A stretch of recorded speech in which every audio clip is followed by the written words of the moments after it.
There is no end, and there is no beginning.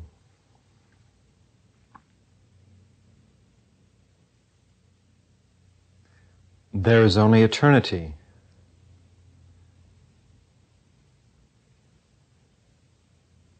Eternity can be warm, assuming the shapes we love, the petals of the beautiful flowers of existence. Eternity can be cold and ruthless. The solar systems and worlds which begin and end. The winter of our death. And then the spring of our rebirth. As human beings, we try and understand in the brief span that we're given here in this world why we're here,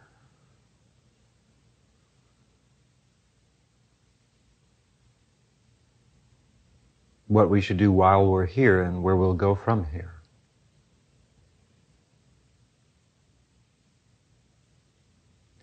And of course, we wonder how much time we have.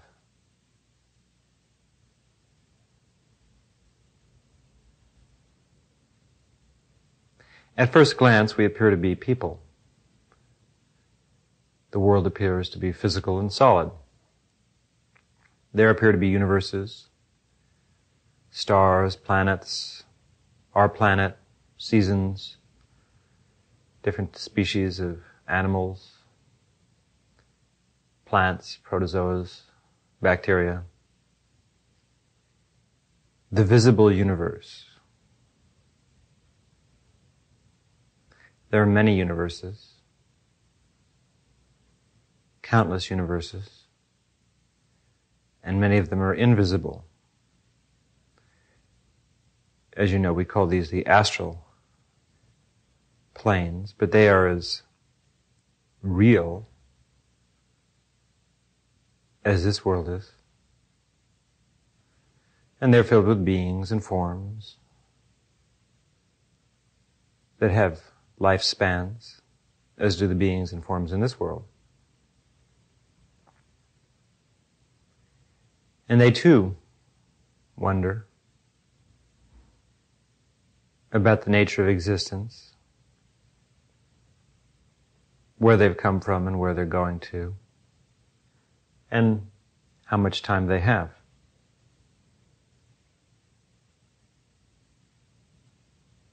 Meditation is wondering. It is both wondering and wonder at the same time. When we meditate, we quiet the mind and open ourselves to our limitless possibilities.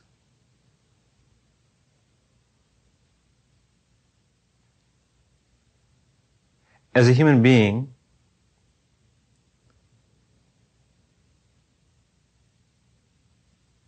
you are capable of a higher level of perception than you may now be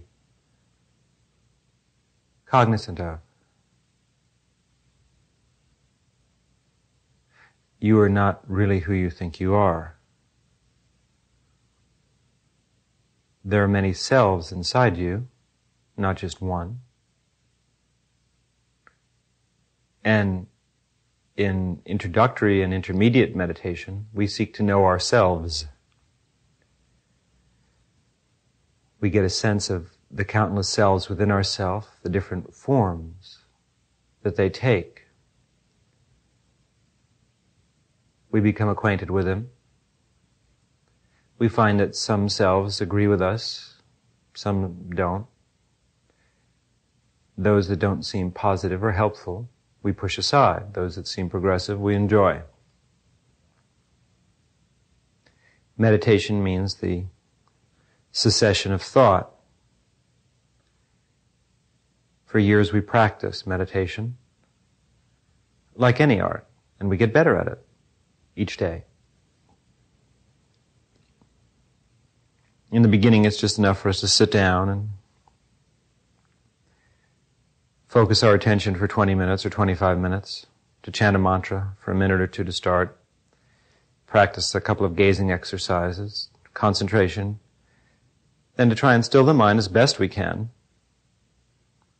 And if we can't stop our thoughts, to ignore our thoughts, and just to let go, and to feel beyond our thoughts. Our thoughts will swim around and talk to us while we're sitting there, make fun of us, ignore us. We'll think about everything that one can think about. But if you pay no attention, if you don't look in the direction of your thoughts, you meditate. Your consciousness expands. You're no longer focusing on the thoughts, but now you're increasing the spectrum of your focus. As you meditate, as a singular meditation evolves, you'll find the nature of your thoughts will change. When you sit and meditate, at the beginning of a meditation session, your thoughts will be relatively earthbound. You'll think about yourself, your world, problems, difficulties, anxieties. Then as the meditation evolves, your attention, as it passes into higher realms of consciousness, will cause a resulting change in your thought patterns. Your thoughts will become more pleasant, more creative. You'll think about positive things you can do. Good feelings will start to flood your being. Feelings of hope, joy. You'll have visual experiences. You may see flashing lights, hear bells, feel energy changes inside your body. Have a sense of being weightless, as if you're floating. And feel altogether pleasant.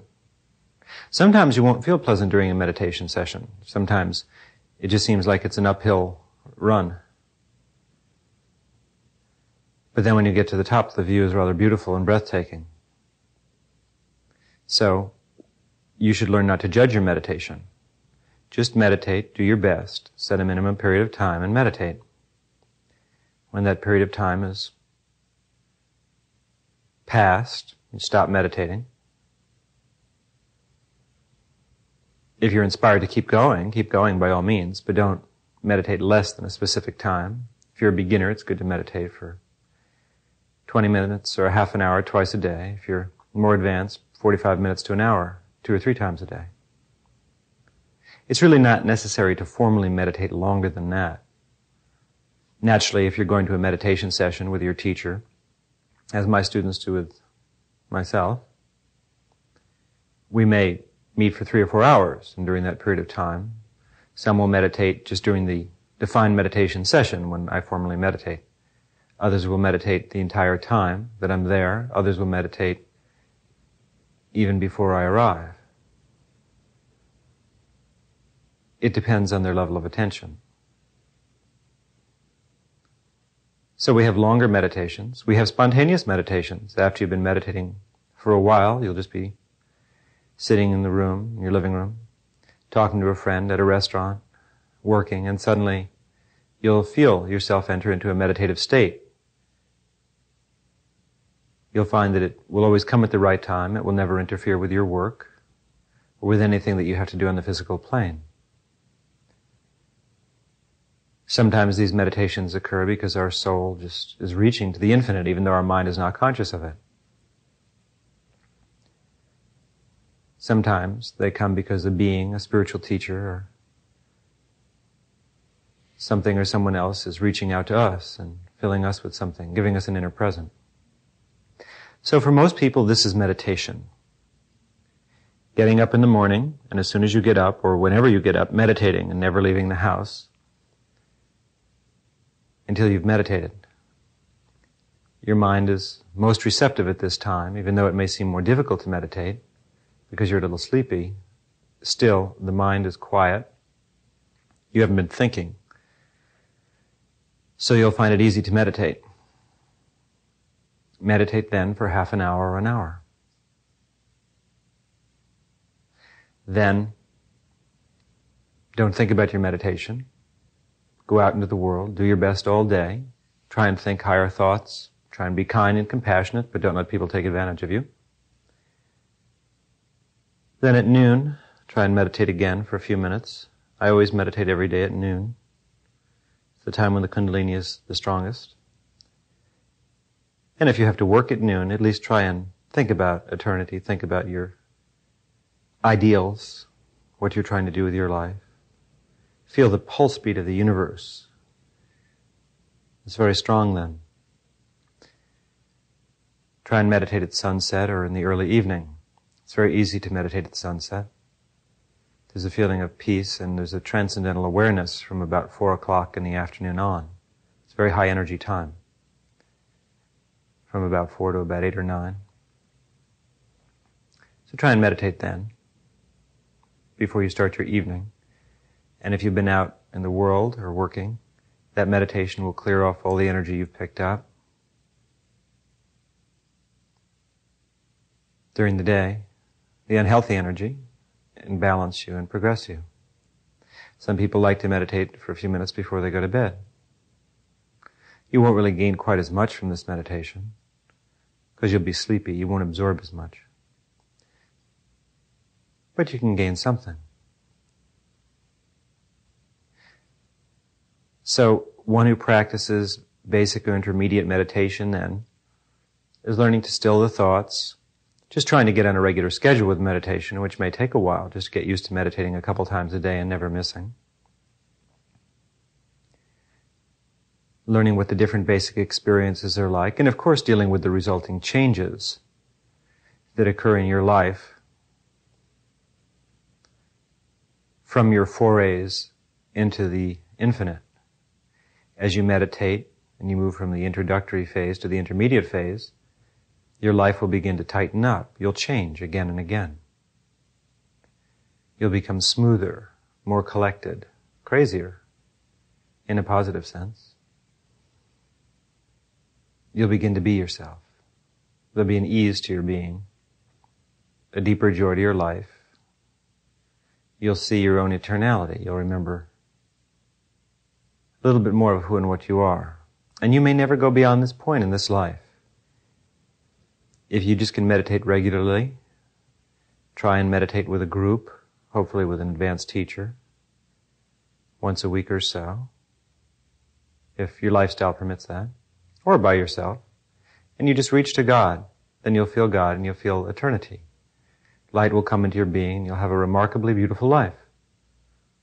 The world won't necessarily change, but your understanding of it will, and therefore the world will change.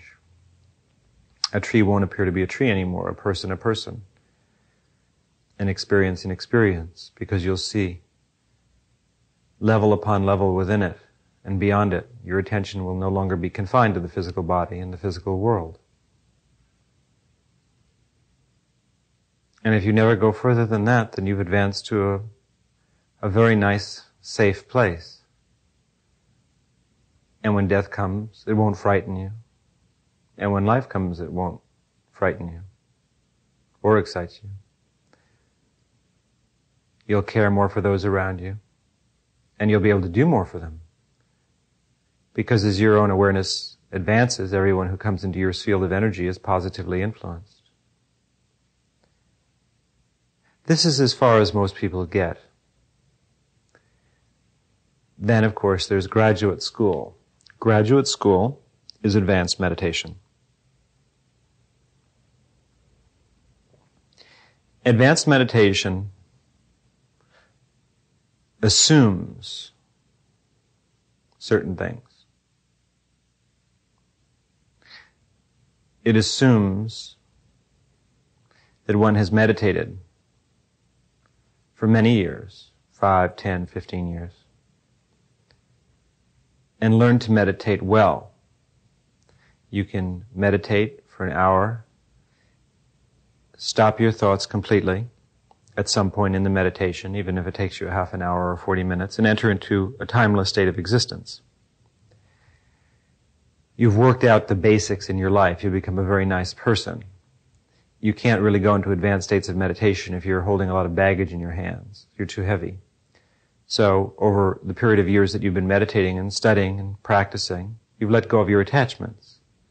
You can live in the world and have friends and family and possessions if you like. But you don't take them all too seriously, because you know that death removes everything.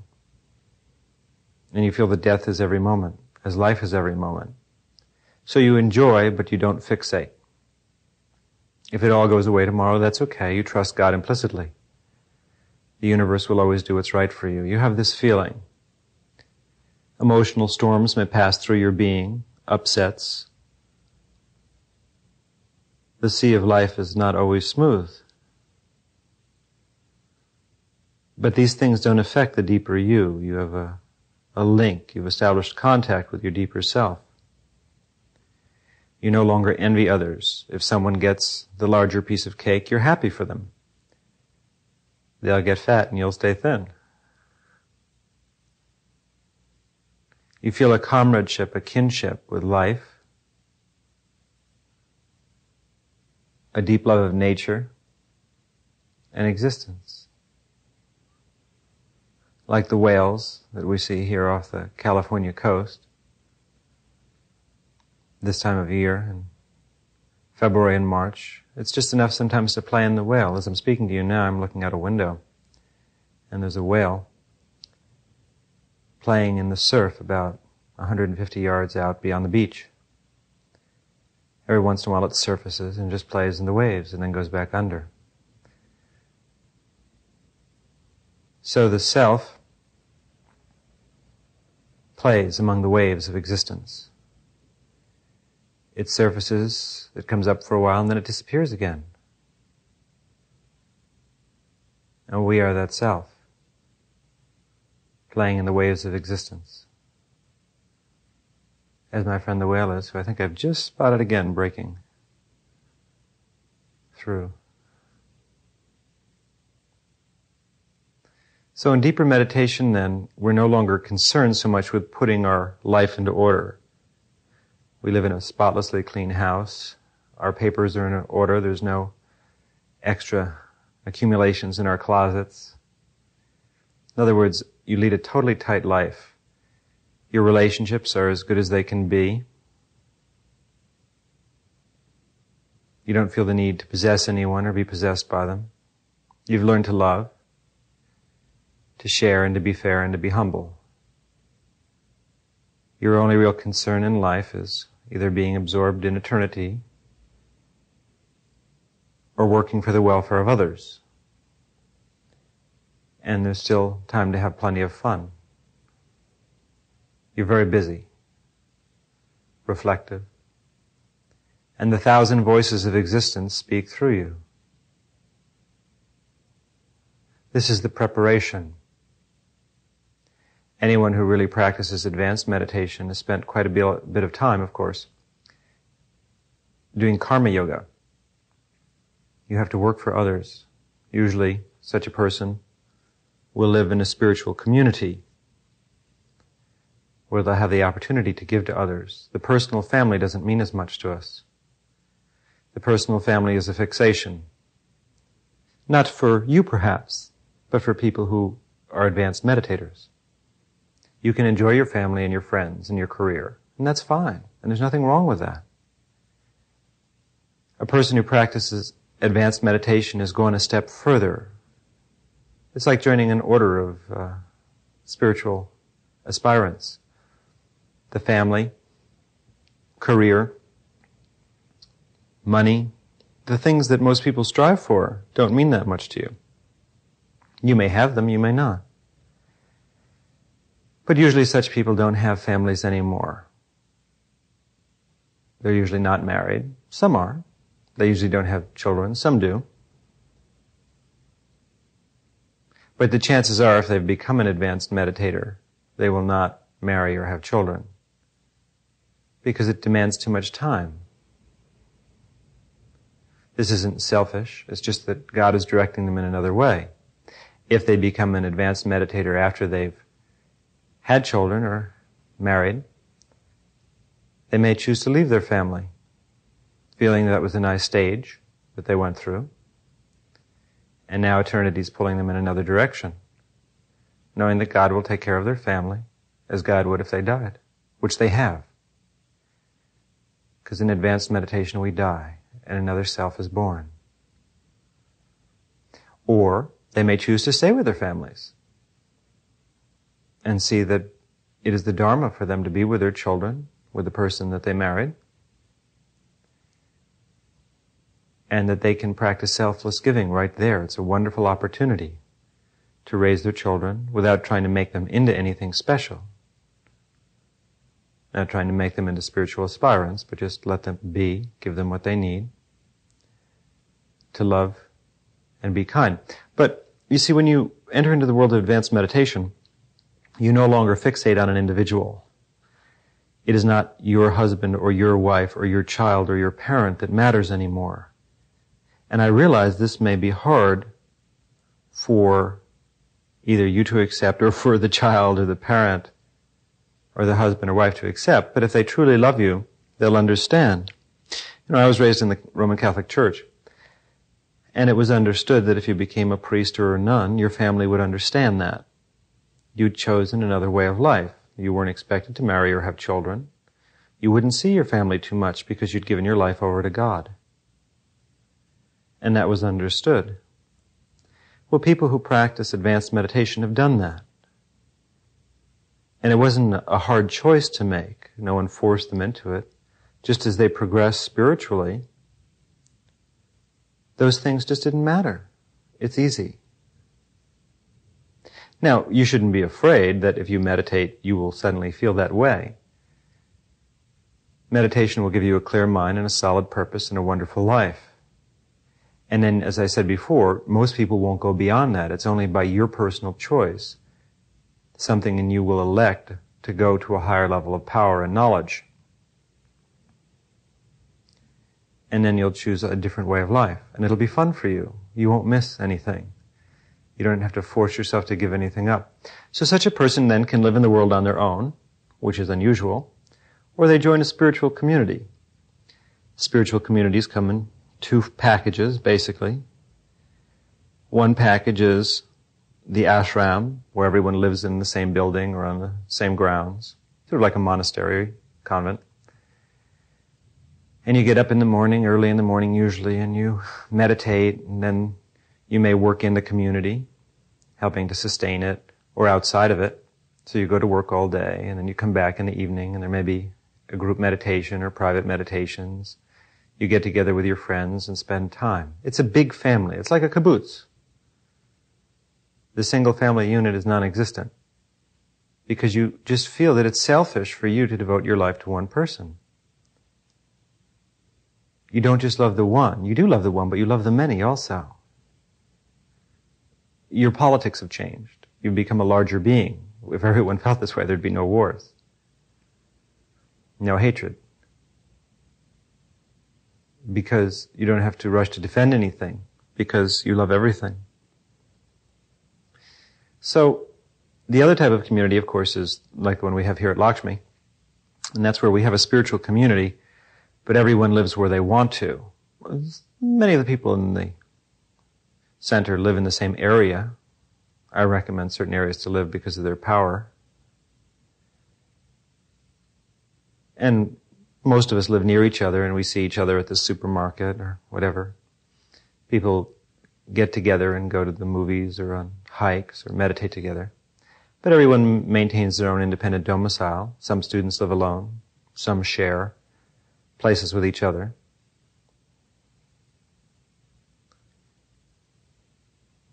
And in that way, not only now, but as they grow older,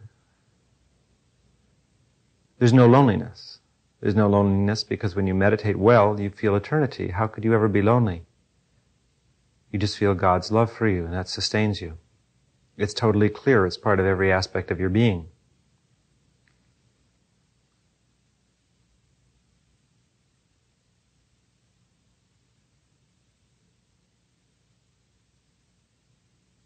And, of course, whenever you want to do something at night, you just call up one of your friends. And you get together, or a group of them have dinner together, whatever. So there's so much love between people, there's just not a sense of absence. That's what a spiritual community is for. You join it. It feels right. It's a group of advanced souls who've had many, many lifetimes, many incarnations in which they've practiced spirituality, who now work together and play together and enjoy their lives in a very different but very fulfilling way.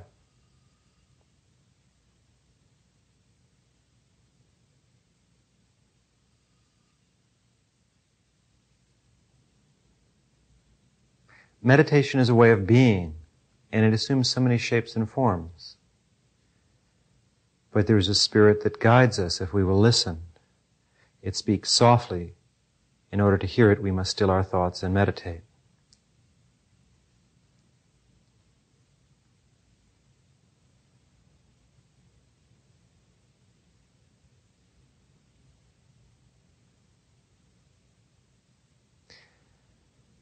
Advanced meditation is the entrance into the supraconscious.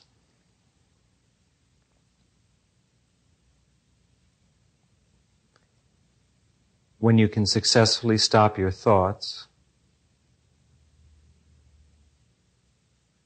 for a period of time, you've started to move into advanced meditation. In advanced meditation, we not only pass through other planes of consciousness or awareness, but we become them. There are primarily two levels of what we call samadhi. Samadhi is a Sanskrit word for the advanced states of meditation. There's Savikalpa and Nirvikalpa samadhi. Some people say that there are a few other levels of samadhi, which are beneath Savikalpa samadhi. But from my point of view, it's sufficient to say that there are two. Savikalpa samadhi is a rare experience for most people who meditate. It not only means stopping all thought, but the awareness of this world vanishes totally. Unless you've had many high births, unless you've for many lifetimes practiced self-discovery, it's unlikely you'll experience Savikalpa samadhi in this lifetime unless you have tremendous intensity, unless you just burn and ache for God, for eternity, for absorption.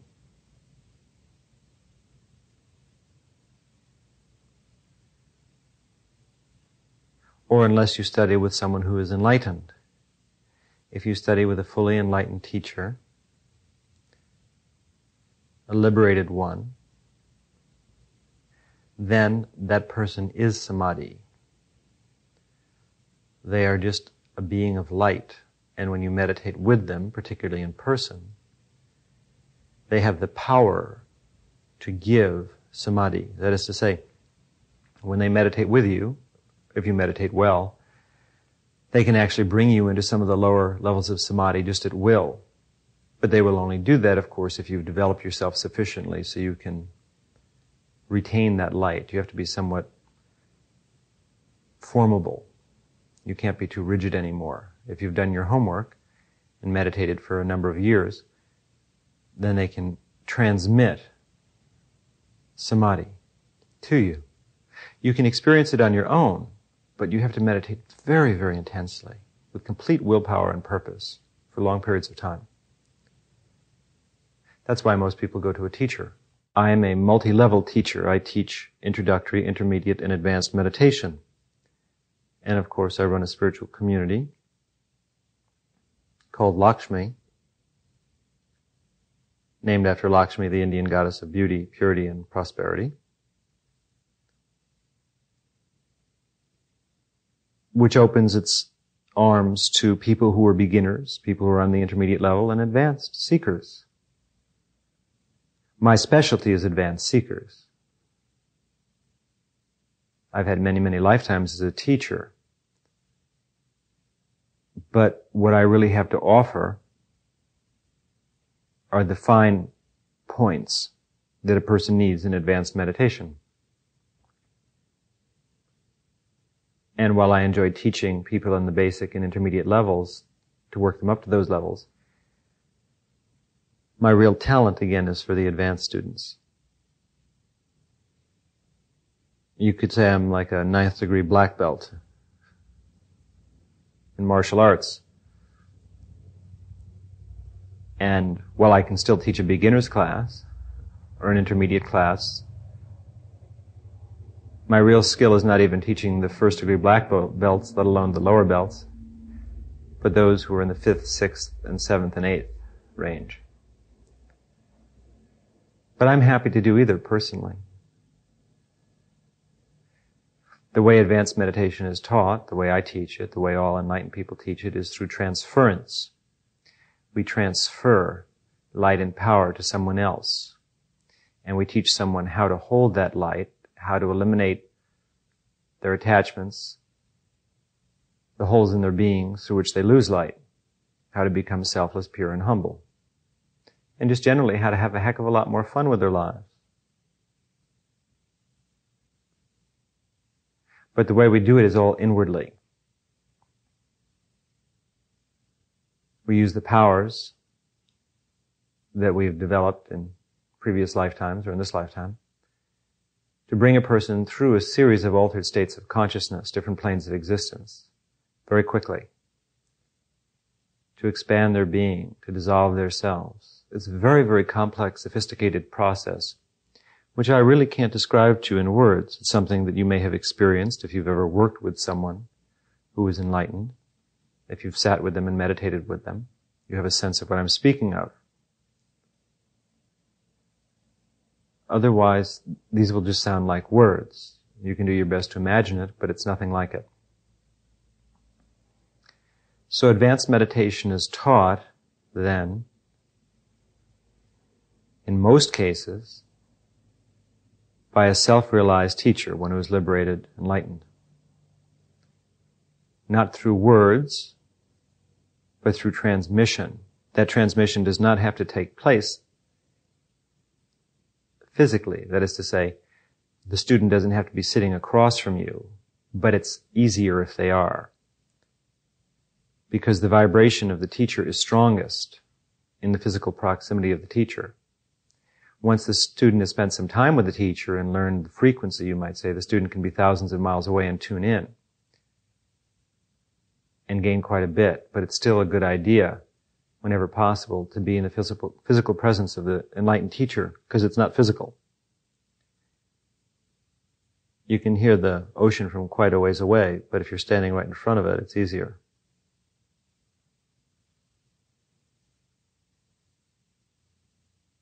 And then, of course, you can just jump in. And like my friend the gray whale, who seems to have vanished from sight, which is not a bad thing for all of us to do, you can just be absorbed. Advanced meditation has an awful lot to do with nothing. You become friends with nothing. First, you experience Salvikalpa Samadhi. Salvikalpa Samadhi means that there's no thought, no form. As you're meditating, there's no idea of this world. Time goes away. And as you sit there meditating, there's no sense that you're sitting there meditating. You become consciousness itself. But there's still a slight sense of self. There's still a vague feeling. I'm eternity, I'm God, I'm all of existence. You become that. Your awareness is merged with the transcendental awareness. And there's the sense, without having to think about it, without you as a perceiver or a person thinking about it, that you are the transcendental awareness. This is Salvikalpa Samadhi. If you experience Salvikalpa Samadhi even for a few minutes, you'll never be the same. Because to enter into Salvikalpa Samadhi, the human self, the old self, has to die in a sense, or be reborn. You see, you're composed of an aggregate of different forms and energies. And those energies are held into focus or line by your past life development.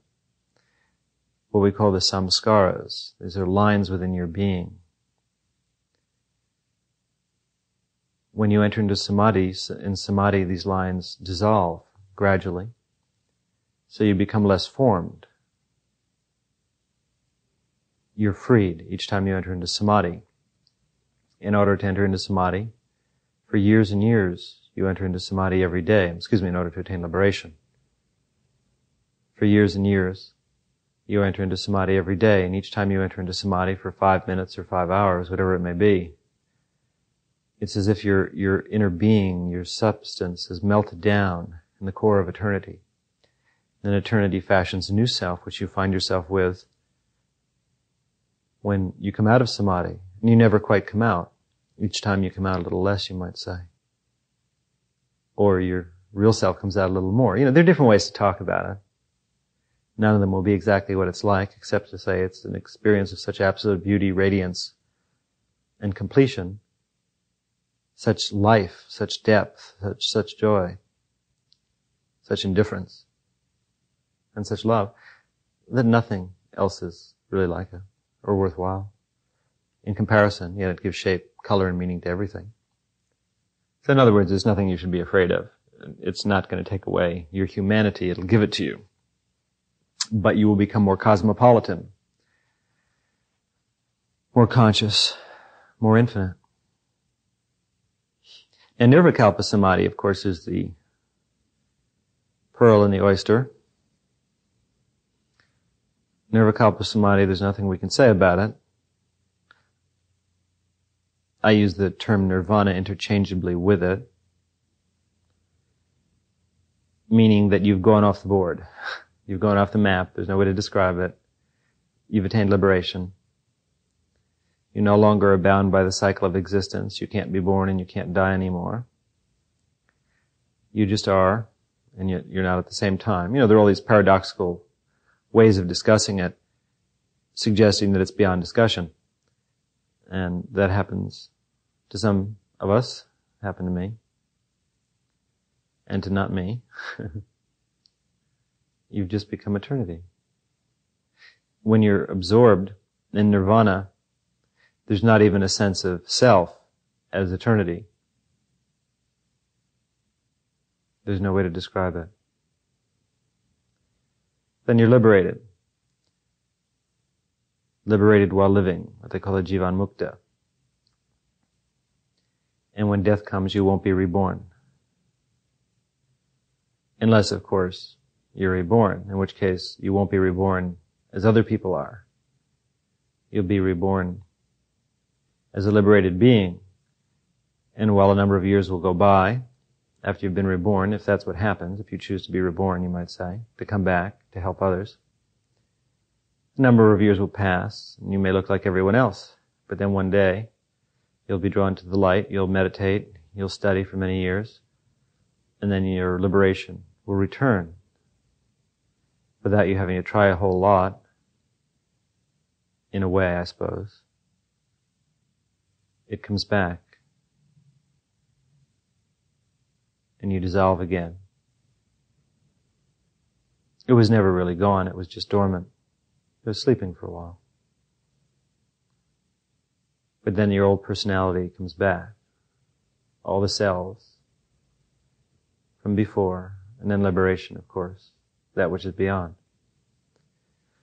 So there's not really a whole lot you could say about liberation. The closest experience you can have of it is to come and meditate with someone who is liberated. Many people claim to be liberated. Oh God, if we were to believe everybody who said they were liberated and self-realized, it's an endless list. According to moi, as Miss Piggy would say, there are currently on this earth 12 beings who are self-realized, 11 of whom are men, one is a woman. Most of them are in the Far East. Most of them you've never heard of, and probably never will. They work with a very small group of advanced students.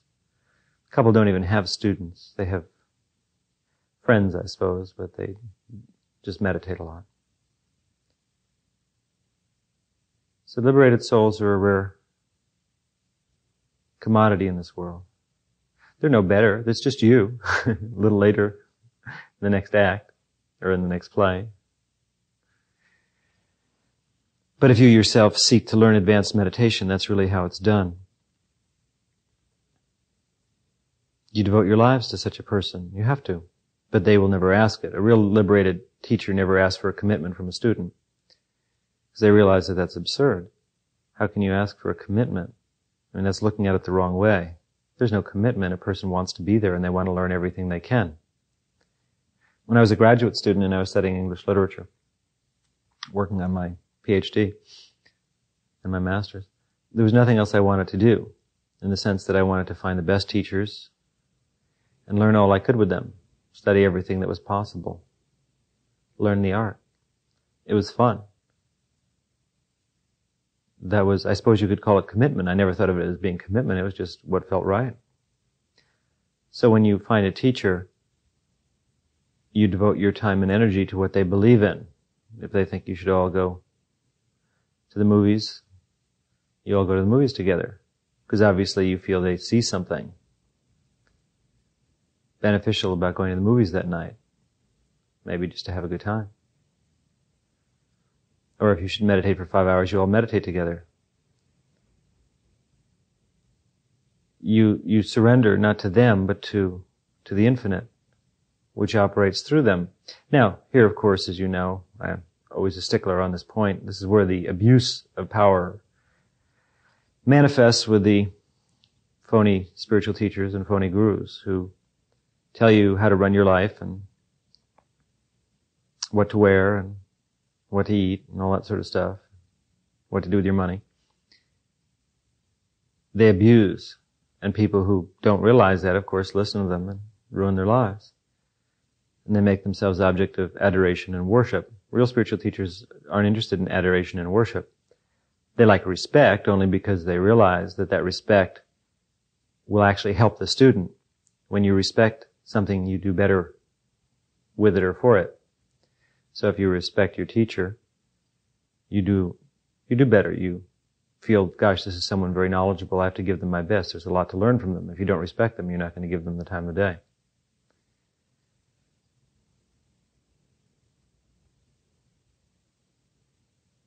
So respect is good only because it will help you. But a real liberated teacher, what can you do for them? A liberated person. They've got everything. They are everything. They don't need to be worshipped. They don't need to be adored. It's nice if you love them. You should, because they love you. Because they're lovable. They're children playing in a very, very unusual world filled with vortexes of dancing darkness and light.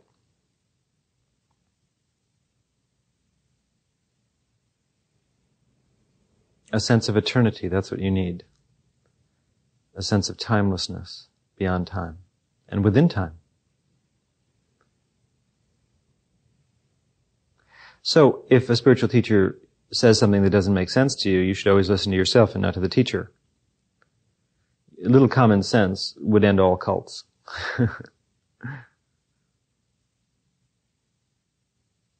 And of course, one person's cult is another person's spiritual organization. There are many sides to it all, I suppose. I don't know. So advanced meditation, I'd love to find some people to teach advanced meditation for. I've been looking for many years. I travel all over the world, lecture, meditate, and I'll continue to do so. I'd love to find some people eager and enthusiastic about the higher aspects of the rebirth process, who have already put in the time and the energy to reach that point where they're ready for the advanced study. But there aren't many in this world. There's a few around. Once in a while I run into another one. But it's a very limited league at this time in this world. So the next best thing to do is to work with those who are not quite there yet to bring them up to that level.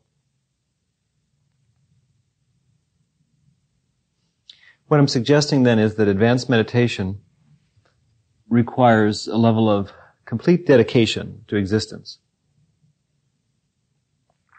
And that complete dedication is not forced. It's easy. You don't think of it as dedication. The sign of a spiritual person, an advanced spiritual person, is that they don't think they're an advanced spiritual person until after liberation. And after liberation, you can say whatever you want because you don't really care. Because it doesn't matter. because you're no longer a person.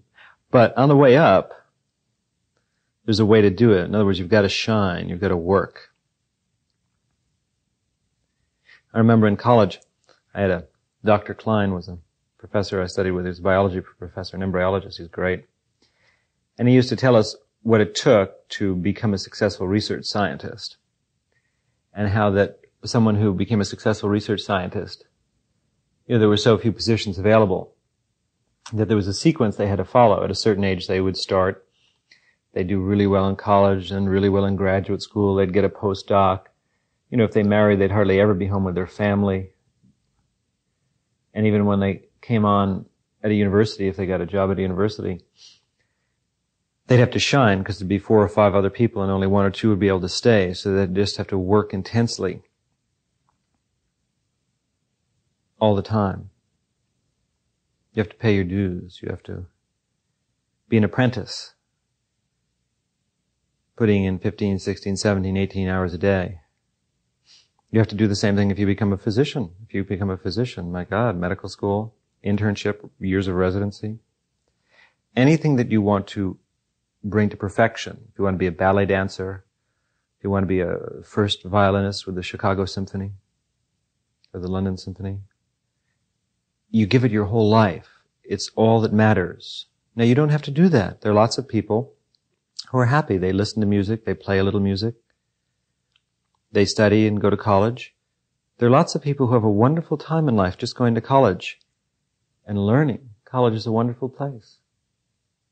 A handful go to graduate school, 5 or 10%. And of those, how many go all the way? You see what I'm saying? It's a small number. And you shouldn't worry about being in the small number, because if you're supposed to be in the small number, it'll be fun, it'll happen by itself.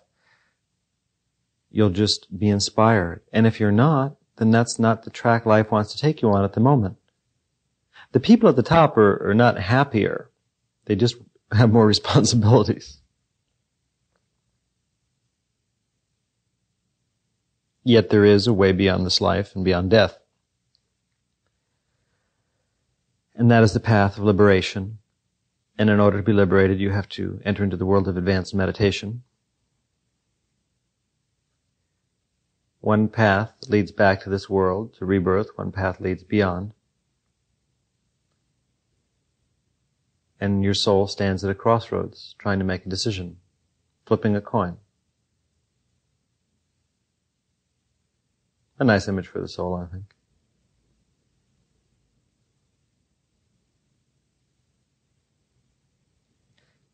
But I'm just trying to say that advanced meditation is not just a little bit of meditation. It's not just sitting and meditating. That's not advanced meditation. True, you have to sit there and be able to still all your thoughts and move into the superconscious awareness. But the reason you can do that is because you not only practice meditation for many years, in both the good times and the bad times, when it was easy and difficult, but because of the type of life you lead, which doesn't mean it's a strict life. It doesn't mean that you necessarily have to be this or have to be that. You don't necessarily have to be celibate or necessarily have to not be married or, there are variables. It's not what you do. It's the intensity of your feeling that determines how far you go in the spiritual life. If you were that dedicated and that committed to sports, to medicine, to music, to business, to whatever it may be, if you take that same total level of dedication that anyone had to get to the top in any field and apply it to self-discovery, the same thing happens. Except that when you get to the top in anything else, it washes away. It's transitory. You've devoted your whole life to working and endeavoring, and then you'll die and you lose it all. Whereas here you never lose it. It loses you. The only thing that stays with you forever is your awareness. So to some of us it makes sense. We don't even know why. We're drawn towards the light like moths to the flame, and into the flame we go, and burn up we do, and then suddenly we become someone and something else all the time. But you have to excel, you have to be exceptional, you have to be impeccable. You have to care about nothing but light all the time. And then, of course, put that caring into action.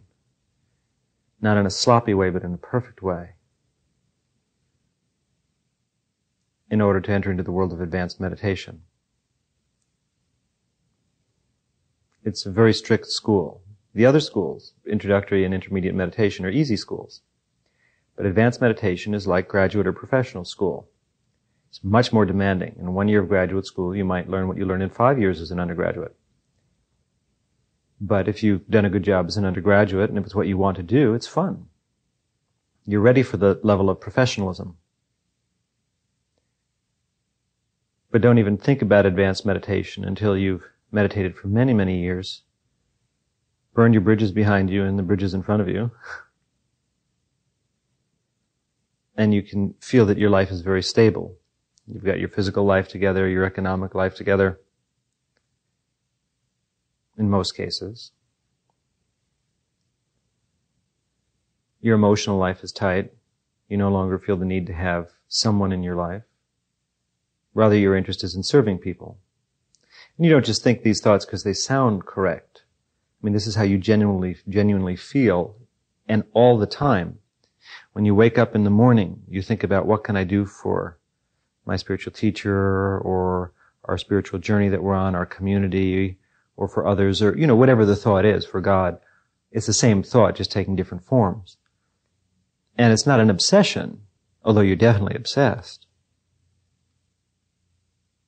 It's just the way you feel. It's not right, it's not wrong, it just is how you feel. You feel that way all day long. You feel that way all night long. You don't care about anything else the same way. You're the same way as the research scientist who's just given up his life to do that.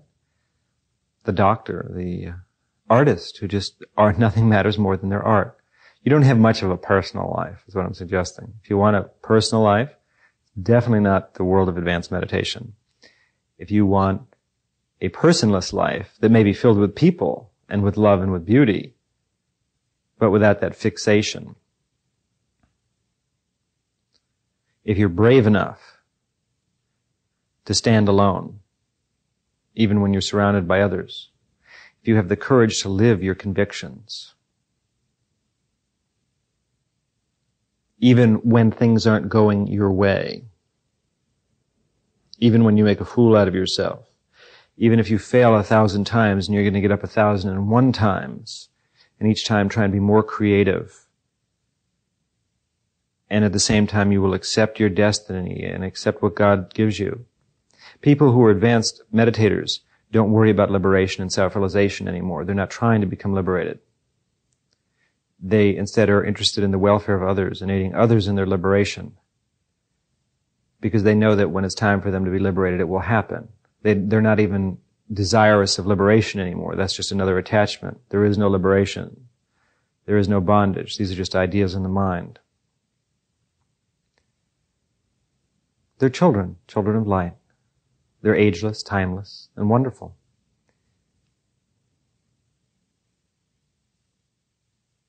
We call them saints, sages, fools, different names. They glow. Those who practice advanced meditation, they glow. And then, of course, there's the old hardcore teacher types like myself who just sit around and tell jokes, realizing that what's the difference anyway? It's all timeless. And looking for someone who wants to play a good fast tennis game sometime. And if there's no one around to play a good fast tennis game, then you teach them how to hold the racket and how to get the ball over the net as patiently as eternity. And just wait. And if no one ever comes, that's nice too. Because what's the difference? You're the finite and the infinite. You're the beyond and the near. Everything and nothing. So advanced meditation is life. It's the pure acceptance of life in its totality. It's climbing up to the highest point and beyond and observing the view. Being alone with yourself and facing the immensity of eternity And even at its most awesome, even when it's most frightening and terrifying, embracing that which terrifies you and frightens you and loving it. Because it's God. You're God. And not being afraid to stand alone and to do what's right, through life or through death.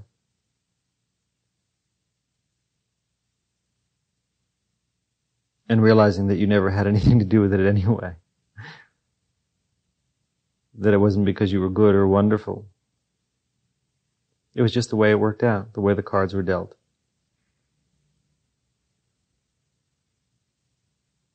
No sense of self, but a great love for all.